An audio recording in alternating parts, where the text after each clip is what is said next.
verkið Óbærilegur léttleiki knattspyrnunnar fjallar bræðurnar, Dodda og Óla Gunnar, 99 módel. Þeir eiga frekar gott samband en svo kemur eins og í öllum góðum verkum þá kemur óvæntur gestur og bankar upp á.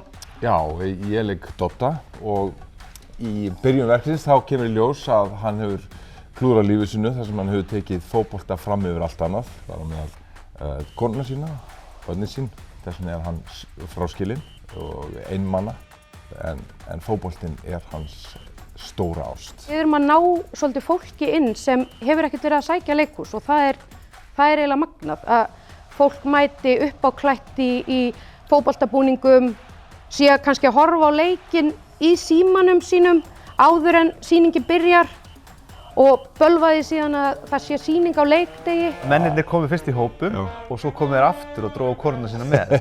Já, og það fyrst skipti held ég bara í íslensku leiklistasögu sem að karlmenn eru í meirihluta miðakaupenda. Það er bara ekki gerst. Þetta er bara fucking veisla. Það er það sem þetta er. Er þetta þá komið? Ég ekki?